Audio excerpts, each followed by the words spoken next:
From constantly neglecting her children for the throne, to accusing Eloise of being Lady Whistledown without confirmation, these are all of Queen Charlotte's worst decisions in Bridgerton. Now, we all watched and loved Bridgerton's Queen Charlotte spin-off, which dives deep into the past of our beloved wig-wearing monarch, but it is safe to say Charlotte was quite a flawed character, and that's part of her appeal.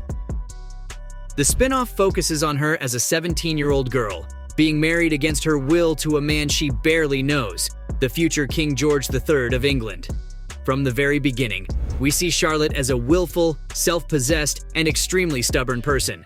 She is intelligent and definitely a woman of her own mind, which is why she initially tries dodging the marriage by running away. That does not work out for Charlotte, who ends up getting caught by the worst person possible, her future husband and current fiancé, George. She is pretty charmed by him though, since he's good-looking, speaks beautifully, and has excellent manners. But all is not entirely well, and the two have to fight for the love they end up winning. The prequel to the original two Bridgerton stories shows us Charlotte's struggle, how she dealt with her husband's mental illness in a society that stigmatized it heavily, her struggles with independence while dealing with the expectations placed on women, how she won the respect of the people she ruled despite the odds against her. The Charlotte we see in this show is a strong personality, sure, but more than disliking her for it, this becomes one of her biggest charms.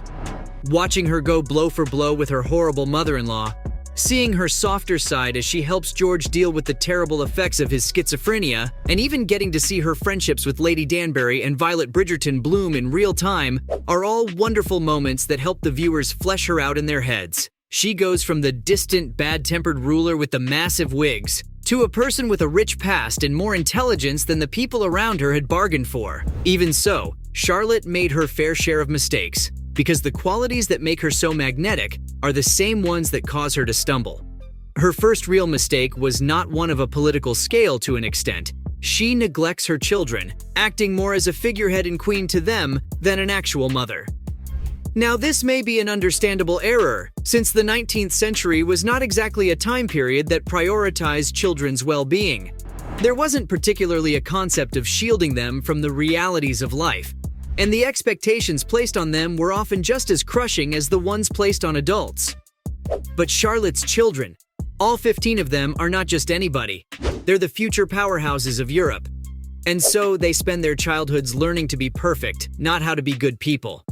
So much of their time is spent with tutors, governesses, servants, and fellow aristocrats that it's clear in the Queen Charlotte spin-off they aren't close to her. If anything, they hardly know her. And as for Charlotte, she has a hard time viewing them as anything more than her heirs. When her legitimate heir in the line of succession dies, she's left at a loss for who's going to fill that space, and so she pushes all her daughters to start making babies. She says she does not care what the circumstances are. They are getting married and giving her an heir to the throne, birthing a son to take the place of the one she lost.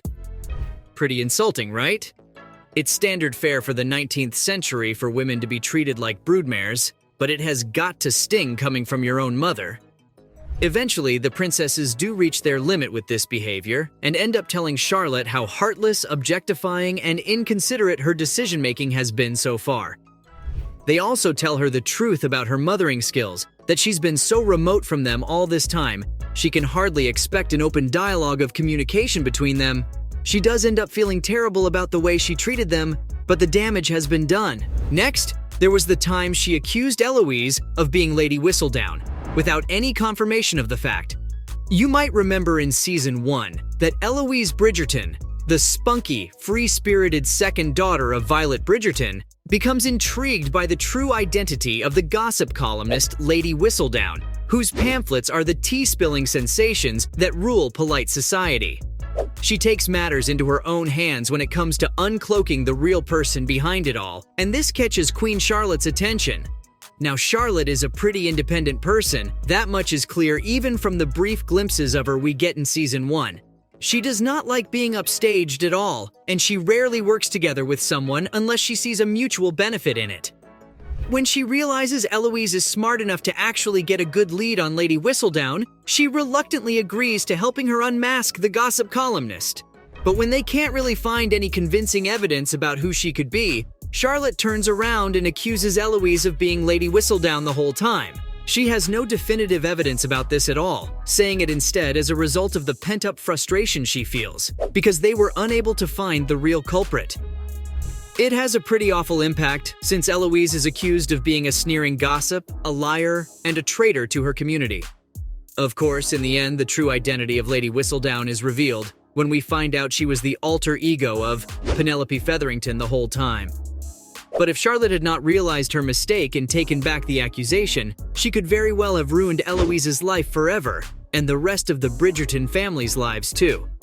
Keep in mind the fact that none of the siblings were married at the time, and even the beautiful, elegant Daphne was having a hard time finding a suitor who would stick. Also, Eloise was the daughter of Violet, who was once a very close friend of Charlotte's. That's another huge flaw in Charlotte's character. She has a tendency to distance herself from the people closest to her. We know she's great with her right-hand man, the footman Brimsley, who has known her since she was a young girl, and that she is still somewhat close to Lady Danbury, who was her childhood best friend. But even so, she becomes incredibly distant from everyone else, without good reason. This was probably the result of her pride, since she didn't want to appear a weak ruler by surrounding herself with too many friends. Besides, Violet married and had all her children, while Lady Danbury chose to stay single and face the world alone after being widowed. But Violet's family life did not mean she and Charlotte had to be strangers. Of course, Charlotte shows Violet a lot of favor by naming her daughter Daphne to be Diamond of the Season.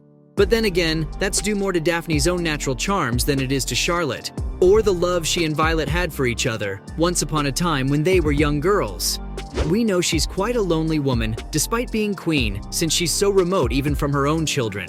But even though a lot of monarchs distrust their courtiers and fear the idea of their private lives being spread in rumors, Charlotte could have had good allies in Lady Danbury and Violet, who already proved their loyalty to her way back when they were teenage girls, by giving Charlotte sincere advice and a listening ear in the early days of her marriage. It was a difficult time for Charlotte, who knew nothing about the ins and outs of being wed or of consummating a wedding. But Lady Danbury and Violet were patient with her, explaining things to the best of their ability and offering to be Charlotte's support system as she navigated everything she had to face. Oh, and Eloise wasn't the only person who had to put up with misplaced blame in Season 2. When Edwina Sharma runs away during her wedding ceremony, Charlotte blames Lady Danbury for the whole thing. It's a perfect mess to be sure, since Anthony is in love with Edwina's sister Kate, and Lady Danbury knew the whole time, being the Sharma's sponsor, but she definitely did not deserve the scolding she got, or full responsibility for Anthony and Kate's bad choices. If anyone was to be blamed, it was those two, since if they had spoken up in the very beginning, they could have avoided the disaster to begin with. Charlotte sees this later, backtracks, and apologizes.